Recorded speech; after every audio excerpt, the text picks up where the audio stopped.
India ഇസ്രയേലിന് ആയുധങ്ങൾ കൊടുക്കുന്നുണ്ട് എന്നാൽ എല്ലാവർക്കും അറിയാം. എന്നാൽ അങ്ങനെ കൊടുക്കുന്നത് തടയണമെന്ന് ആവശ്യപ്പെട്ട് പ്രശാന്ത് ഭൂഷൺ വഴി ഒരു ഹർജി സുപ്രീം കോടതിയിൽ വന്നു. 14ഓളം പേർ, ഒരു റിട്ടയർഡ് IAS ഉൾപ്പെടെ സുപ്രീം കോടതിയിൽ ഒരു പൊതു താല്പര്യ ഹർജി കൊടുത്തിരുന്നു. അതിൻ്റെ സ്ഥിതി എന്തായി എന്ന് ചോദിച്ച് നമ്മുടെ ചില പ്രേക്ഷകരൊക്കെ വിളിക്കുന്നുണ്ട്. ഒന്ന് പറഞ്ഞു കൊടുത്തേക്ക്. ആ ഹർജി എടുത്ത് ചവിറ്റുകൊട്ടയിലിട്ടു. നമ്മൾ അന്നേ പറഞ്ഞത് അത് കോടതി വരാന്തയിൽ പോലും നിൽക്കാവുന്ന കേസല്ല അത്. കാരണം രാജ്യത്തിൻ്റെ വിദേശ നയം അതാണ്. അതിൻ്റെ അകത്ത് കോടതിക്ക് അഭിപ്രായം പറയേണ്ട കാര്യം വിദേശ നയം കയറ്റുമതി. അപ്പോൾ സുപ്രീം കോടതി പറഞ്ഞിരിക്കുന്നതും അത് തന്നെയാണ്. ഇതിപ്പോൾ ഗാസയിൽ വംശഹത്യ നടക്കുന്നു, അതുകൊണ്ട് ഇന്ത്യ അയക്കരുത് ആയുധങ്ങൾ, കാരണം വംശഹത്യക്ക് ഉപയോഗിക്കുന്നതാണ് പ്രശാന്ത് ഭൂഷൺ പറഞ്ഞുകൊണ്ടേയിരുന്നത് കോടതിയിൽ. കോടതി എന്തെങ്കിലും പറയൂ, ഉടനെ പ്രശാന്ത് ഭൂഷൺ വംശഹത്യ എന്നിങ്ങനെ പറഞ്ഞുകൊണ്ടിരിക്കുവായിരുന്നു. ശൂലം ഭ്രൂണം എന്നൊക്കെ പറഞ്ഞ പോലെ അങ്ങനെ പറഞ്ഞുകൊണ്ടിരിക്കും. എന്നാലും ഇത് വംശഹത്യ എന്ന് പറയും. അതിപ്പോൾ ഞാൻ പറയുമ്പോൾ ഇത് ചന്ദ്രചൂഡ്, ചീഫ് ജസ്റ്റിസ് പർദിവാല, മനോജ് മിശ്ര, സ്ഥിരം 3 പേരുടെ ഒരു ബെഞ്ചുണ്ട്, അതിലാണ് വന്നത്. അപ്പോൾ തള്ളുമ്പോൾ പറഞ്ഞു വിദേശ നയമാണ്, ഒരു രാജ്യത്തിൻ്റെ കയറ്റുമതി സുപ്രീം കോടതിക്ക് നിയന്ത്രിക്കാൻ കഴിയുന്നതല്ല, അത് ആ രാജ്യം തീരുമാനിക്കുന്നതാണ്, അത് കോടതിയിൽ കയറാൻ പറ്റില്ല.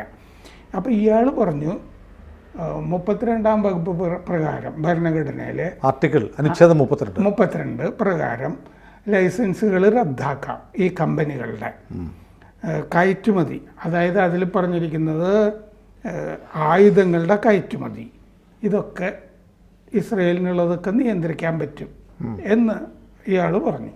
ഗാസയിൽ വംശഹത്യ നടക്കുകയാണ്. India is breaking the convention on the prevention and punishment of the crime of genocide. ഈ സംഗതി, അതായത്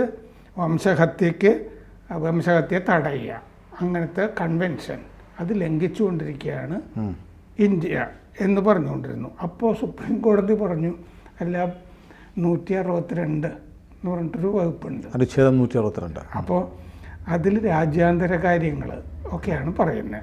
ആ രാജ്യാന്തര കാര്യങ്ങളിലൊന്നും കോടതിക്ക് ഇടപെടാൻ പറ്റില്ല, അത് രാജ്യത്തിൻ്റെ വിദേശ നയത്തിൻ്റെ ഭാഗമാണ് എന്നവിടെ പറഞ്ഞിട്ടുണ്ട്. ഇസ്രയേൽ സ്വതന്ത്ര രാജ്യമാണ്. ആ ഇസ്രയേലിൻ്റെ കാര്യത്തിൽ ഇന്ത്യൻ കോടതിക്ക് ഇടപെടാൻ ഒരു കാര്യമില്ല. അതിനകത്ത് വളരെ വിചിത്രമായ ഒരു ആവശ്യം ഉണ്ടായിരുന്നു. ഇന്ത്യ കുറേ ഓൾറെഡി ടൺ കണക്കിന്, കപ്പൽ കണക്കിന് കൊടുത്തിട്ടുണ്ട്. ഈ ഇസ്രയേൽ കാശ് തന്നു, നമുക്ക് മേടിച്ച സാധനം ഒന്നും ഇസ്രയേൽ ഹമാസിൽ പൊട്ടിക്കരുത് എന്നൊരാവശ്യമുണ്ട്. ഇന്ത്യൻ കോടതി എന്ത് ചെയ്യാനാണ്? അതിലൊക്കെ വിദേശ രാജ്യങ്ങളുമായി ഉള്ള കരാറുകൾ റദ്ദാക്കുന്ന വിധി സുപ്രീം കോടതിക്ക് പുറപ്പെടുവിക്കാൻ പറ്റില്ല, അധികാരമില്ല. അങ്ങനെ ഒരു റിലീഫ് നിങ്ങൾക്ക് തരാൻ, അതായത് ഈ ഹജ്ജ് സ്വീകരിക്കുന്ന ഒരു പരിപാടി ഞങ്ങൾക്ക് ചെയ്യാൻ പറ്റില്ല. എന്താണെന്ന് വെച്ച് കഴിഞ്ഞാൽ കമ്പനികൾ അന്താരാഷ്ട്ര കരാറുകൾ ഉണ്ടാക്കുമ്പോൾ അതിന് ചില കവനാൻറ്റുകളൊക്കെ ഉണ്ടാവില്ലേ, വ്യവസ്ഥകളൊക്കെ. നിങ്ങൾ ഈ കരാറിൽ നിന്ന് പിന്മാറിക്കഴിഞ്ഞാൽ ഇത്ര നഷ്ടപരിഹാരം തരണം എന്നൊക്കെ അതിൻ്റെ അകത്ത് വ്യവസ്ഥ ഉണ്ടാവുമല്ലോ കമ്പനികളുമായിട്ട്, ഇന്ത്യൻ കമ്പനികളായിട്ട്. ആ കരാറിൽ ഏർപ്പെട്ട ഇന്ത്യൻ കമ്പനികളെ ഞങ്ങൾക്ക് ശിക്ഷിക്കാനും പറ്റില്ല എന്ന് സുപ്രീം കോടതി ചൂണ്ടിക്കാണിച്ചു. അപ്പോൾ പ്രശാന്ത് ഭൂഷൺ പറഞ്ഞു ഭരണഘടന ലംഘിച്ചു കഴിഞ്ഞാൽ കോടതിക്ക് ഇടപെടാം എന്ന് പറഞ്ഞു. അപ്പോൾ സുപ്രീം കോടതി കുറച്ചിപ്പോൾ നടക്കുന്ന കാര്യങ്ങൾ അയാൾക്ക് പറഞ്ഞു കൊടുത്തു. റഷ്യയിൽ നിന്ന് ഇന്ത്യ എണ്ണ വാങ്ങരുതെന്ന് സുപ്രീം കോടതിക്ക് പറയാൻ പറ്റുമോ? അമേരിക്ക വിലക്കിയിട്ടുണ്ട്, അതുകൊണ്ട് മേടിക്കാൻ പാടില്ല എന്ന് നിങ്ങൾ പറഞ്ഞാൽ ഞങ്ങൾക്കത് ശരിവെക്കാൻ പറ്റുമോ? സുപ്രീം കോടതി ചോദിച്ചു. ഇപ്പോൾ ബംഗ്ലാദേശിൽ സംഘർഷം നടക്കുന്നുണ്ട്, അവിടെ ആ കാര്യങ്ങളിൽ എങ്ങനെ ഇടപെടണം എന്നുള്ള കാര്യം സുപ്രീം കോടതിയല്ല, കേന്ദ്ര സർക്കാരാണ് തീരുമാനിക്കുക. മാലദ്വീപിൽ ചിലതൊക്കെ സംഭവിക്കുന്നുണ്ട്, ഇന്ത്യക്കെതിരായിട്ടോ എന്തൊക്കെയോ. അവിടെ ഇന്ത്യ കമ്പനികളോ ഇന്ത്യയോ നിക്ഷേപം നടത്തരുത്, അതുകൊണ്ട് മാലദ്വീപിൽ എന്ന് സുപ്രീം കോടതിക്ക് പറയാൻ പറ്റുമോ? സുപ്രീം കോടതി ചില സംഭവങ്ങൾ ചൂണ്ടിക്കാണിച്ചു. പ്രശാന്ത് ഭൂഷൺ ഒരു ക്ലാസ് എടുത്തു. അപ്പോൾ ഭൂഷൺ പറഞ്ഞു ബ്രിട്ടൻ 600 നിയമവിദഗ്ധർ അവിടെ പരാതി കൊടുത്തു സർക്കാരിന്, എന്നിട്ട് ഇസ്രയേലിനുള്ള ആയുധ കയറ്റുമതി അവിടെ നിന്നുള്ളത് റദ്ദാക്കി എന്ന് പ്രശാന്ത് ഭൂഷൺ പറഞ്ഞു. അപ്പോൾ സുപ്രീം കോടതി പറഞ്ഞു അത് ചെയ്തത് ബ്രിട്ടീഷ് സർക്കാരാണ്, അവിടുത്തെ സുപ്രീം കോടതിയല്ല എന്ന് പറഞ്ഞു. സർക്കാരിനെ തീരുമാനിക്കാമല്ലോ, കയറ്റി അയക്കൂ, കയറ്റി അയക്കാതിരിക്കൂ, എന്ത് വേണമെങ്കിലും ഒക്കെ ചെയ്യാം. അത് എന്നിട്ട് 14, 21, 51 വകുപ്പുകൾ ലംഘിക്കുകയാണെന്ന് അപ്പോഴും പ്രശാന്ത് ഭൂഷൺ പറഞ്ഞു. 3 കമ്പനികൾ ബംഗ്ലാദേശിൻ്റെ കാര്യത്തിൽ മൗനം പാലിക്കുകയാണ് ഈ ബുദ്ധിജീവികൾ, പ്രശാന്ത് ഭൂഷണെ പോലുള്ള ആളുകൾ. എന്നിട്ടാണ് ഇസ്രയേലിലേക്ക് ആയുധം കൊടുക്കുന്നതിനെ പറ്റി പറഞ്ഞുകൊണ്ടിരിക്കുന്നത്. ഇനി ഈ കേസ് കൊടുത്തതിലൊരു അഷ്മന്തർ അത് തന്നെ ഈ IAS നിന്ന് വിട്ടയാളെന്ന് സുനിൽ പറഞ്ഞില്ലേ, അയാൾ ഭയങ്കര അപകടം പിടിച്ചൊരു കഥാപാത്രമാണ്. ഇയാൾ IAS നിന്ന് VRS എടുക്കുന്നത് ഗുജറാത്ത് കലാപം പറഞ്ഞിട്ടാണ്. 2002 ഗുജറാത്ത് കലാപത്തിന് ശേഷം അങ്ങേർക്ക് ഇതിലൊന്നും വിശ്വാസമില്ല. ചിലപ്പോൾ വേറെ കേസൊക്കെ ഉണ്ടായിക്കാണും. മധ്യപ്രദേശ് കേഡറിലായിരുന്നു. അവിടുന്ന് രാജിവെച്ചിട്ട് ഇങ്ങേര് പോയിട്ട് സോണിയാഗാന്ധിയെ കണ്ടു. സോണിയാഗാന്ധി എന്ത് ചെയ്തു എന്ന് വെച്ച് കഴിഞ്ഞാൽ, ആ കാലത്ത് UPS സർക്കാരിൻ്റെ ഉപദേശക സമിതി ഉണ്ടല്ലോ, ദേശീയ ഉപദേശക സമിതി, അതിൻ്റെ അധ്യക്ഷ സോണിയാഗാന്ധിയായിരുന്നു. സോണിയാഗാന്ധി ഇയാളെടുത്ത് ആ ഉപദേശക സമിതിയിൽ വെച്ചു. എന്നിട്ട് സോണിയാഗാന്ധിയുടെ വസതിയിൽ നിന്ന് ഈ ഓപ്പറേഷൻസൊക്കെ നടത്താൻ തുടങ്ങിയ അയാൾ. ഇപ്പോൾ അയാൾ സെൻറ്റർ ഫോർ ഇക്വിറ്റി സ്റ്റഡീസ് എന്ന് പറഞ്ഞിട്ട് ഡൽഹിയിലൊരു സ്ഥാപനം ഉണ്ടാക്കി അതിൻ്റെ ഡയറക്ടറായിട്ട് പ്രവർത്തിക്കുന്നു. ജർമ്മനിയിൽ കാർവാൻ ഇ മൊഹബത്ത് എന്ന് പറഞ്ഞിട്ടൊരു NGO ഉണ്ട് അയാൾക്ക്. കാർവാൻ ഇ മൊഹബത്ത് എന്ന് പറഞ്ഞാൽ മനസ്സിലായോ? സ്നേഹത്തിൻ്റെ കട. നമ്മുടെ കർണാടകയിലൊക്കെ തുടങ്ങിയത് അത് ഇവിടുന്ന് വന്നതാണല്ലേ? ഇതിൽ നിന്ന് വന്നതാണ്. ഹർഷ്മന്ദറിൻ്റെ കാർവാനി മൊഹബത്ത് എന്ന് പറഞ്ഞ NGOയിൽ നിന്ന് വന്നതാണ്. ആ NGO ആണ് ജർമ്മനിയിൽ ധ്രുവ് റാട്ടിക്ക് പൈസ കൊടുക്കുന്നത്, സംരക്ഷിക്കുന്നത്, ആ വീഡിയോ ചെയ്യിക്കുന്നതൊക്കെ ഹർഷ്മന്ദർ. ഈ കാർവാനി മൊഹബത്ത് ജർമ്മനിയിലെ ആ NGOയ്ക്ക് ജോർജ് സോറോസാണ് ഫണ്ട് കൊടുക്കുന്നത് സ്വാഭാവികമായി. അപ്പോൾ ഈ ഹർജി കൊടുത്ത ആരാണെന്ന് ക്ലീനായി, വളരെ ക്ലീനായി. സോറോസിൻ്റെ ഹർജിയായിരുന്നു. ഹർഷ്മന്ദർ ഇത് മാത്രമല്ല, വേറെയും ഈ ജനാധിപത്യം നന്നാക്കാൻ വേണ്ടിയിട്ട് കൊണ്ടുകൊടുത്തിട്ടിരിക്കും. എന്നിട്ട് ആക്ഷൻ എയ്ഡ് ഇന്ത്യ ഡയറക്ടറായിരുന്നു ഇയാൾ. ഇതൊക്കെ സംശയാസ്പദ സംഘടനകളാണ്. ഈ IAS വിട്ട ശേഷം ആക്ഷൻ എയ്ഡ് ഇന്ത്യ. സോണിയാഗാന്ധി 2010 മുതൽ സോണിയാഗാന്ധിയുടെ കൂടെയാണ് ഈ ഹർഷ്മന്ദർ.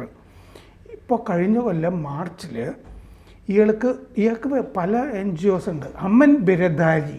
എന്താണ് അമൻ ബിരദാരി എന്ന് പറഞ്ഞിട്ടൊരു NGO ഹർഷ്മന്ദർക്ക്.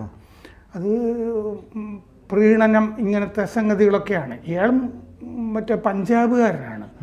പക്ഷെ ഒരു അത്യാവശ്യം വന്നാൽ, ഈ BJPയുടെ ഭരണം കാരണമൊക്കെ ഒരു അത്യാവശ്യം വന്നാൽ ഏത് സമയത്തൊരു മുസ്ലിം ആകും എന്ന് പ്രഖ്യാപിച്ചിട്ടുള്ള ഒരാളാണ് ഹർഷ്മന്ദർ. നമ്മുടെ കെയിൻ കുഞ്ഞാമ്പതിൻ്റെ ആളായിരിക്കും. ഇത് പറഞ്ഞല്ലോ, ഫാസിസത്തെ തോൽപ്പിക്കാനുള്ള ഏറ്റവും നല്ല മാർഗം നിങ്ങൾ മുസ്ലിം ആവുക എന്നതാണ്. പക്ഷെ ആ സമയത്ത് വീട്ടിൽ ഭാര്യയായിട്ടൊരു അന്തർജനം വേണമെന്ന് KN കുഞ്ഞമ്മദ് പറഞ്ഞു. ഇല്ല, ആണല്ലോ, വീട്ടിലുള്ളതാണല്ലോ. അതെ. അപ്പോൾ 2023 മാർച്ചിൽ ഇയാളുടെ അമൻ ബിരദാരി എന്ന് പറഞ്ഞ സംഘടനയ്ക്കെതിരെ CBI അന്വേഷണം കേന്ദ്രം പ്രഖ്യാപിച്ചിട്ടുണ്ട്. FCRA വയലേഷൻ, വിദേശ നാണ്യ ചട്ട ലംഘനം എന്ന് പറഞ്ഞാൽ വിദേശത്ത് നിന്ന് കാശ് വരുന്നുണ്ട് എന്നുള്ളതാണ്. ഇതാണ് ഈ ഹർഷ്മന്ദർ എന്ന് പറഞ്ഞ സാധനം. ഹർഷ്മന്ദറും അദ്ദേഹത്തിന് ഇസ്രയേലിന് ഇന്ത്യ ആയുധം കൊടുക്കുന്നത് തടയണമെന്ന് ആവശ്യപ്പെട്ടതിൻ്റെ രഹസ്യം മനസ്സിലായി. സുപ്രീം കോടതിക്ക് ഇത് മനസ്സിലായില്ലെങ്കിലും സുപ്രീം കോടതി നിയമാനുസൃതം പെരുമാറി. അതെ. അപ്പം നമ്മൾ ആയുധം കൊടുക്കുന്നുണ്ട് എന്നുള്ളത് രഹസ്യമൊന്നുമല്ല. അത് പല റിപ്പോർട്ടുകളിലൊക്കെ വന്നിട്ടുണ്ട്. ഇപ്പോൾ ഇവിടെ നിന്ന് ആയുധങ്ങളുമായിട്ട് പോകുന്നത് ഇന്ത്യൻ കപ്പലിൽ തന്നെയൊന്നും ആയിരിക്കില്ലല്ലോ, വാടകയ്ക്ക് എടുക്കുന്നതാണ്. ഒരു ജർമ്മൻ കമ്പനിയുടെ ബോർക്കും എന്ന് പറഞ്ഞ കപ്പലിൽ കുറേ ആയുധങ്ങൾ പോയി. കുറേ ടണ്ണുകൾ, 30 ടണ്ണോ മറ്റോ ഒക്കെ അൽ ജസീറയിലൊക്കെ കണ്ടിരുന്നു. അത് എന്ത് ചെയ്തു എന്ന് വെച്ചാൽ, സ്പെയിനിലെ കാർത്തജീനയിൽ ചെന്നപ്പോൾ അവിടുത്തെ മാർക്സിസ്റ്റുകാർ പ്രൊട്ടസ്റ്റ് നടത്തി. അവിടെ അടുക്കാൻ പാടില്ല. പാർട്ടി നേതാവ് അവിടുത്തെ പ്രസിഡന്റിന് നിവേദനവും കൊടുത്തു, ഇതിനോടനെ പറഞ്ഞു വിടണം എന്ന് പറഞ്ഞിട്ട്. എന്നിട്ടിത് സ്ലൊവേനിയയിലെ കോപ്പർ തുറമുഖത്തിലേക്ക് തിരിച്ചുവിട്ടു. എന്നിട്ട് ഇസ്രയേലിലെ അഷ്ദോദ് എന്ന് പറഞ്ഞ തുറമുഖത്താണ് ഇത് ആയുധങ്ങളുമായിട്ട് അടുക്കേണ്ടിയിരുന്നത്. ഇതാണ് തിരിച്ചുവിട്ടത്. ഖുദ്സ് ന്യൂസ് നെറ്റ്വർക്ക്, ഈ ഇസ്ലാമിക സംഘടനകളുടെ, അവർ ജൂൺ 6 ഒരു വീഡിയോ പുറത്തിറക്കിയിരുന്നു. ആ വീഡിയോയിൽ എന്താണെന്ന് വെച്ച് കഴിഞ്ഞാൽ ഇസ്രയേൽ ഗാസയിൽ ബോംബ് ചെയ്ത ശേഷമുള്ള അവശിഷ്ടങ്ങളിൽ മെയ്ഡ് ഇൻ ഇന്ത്യ എന്നുണ്ടായിരുന്നു.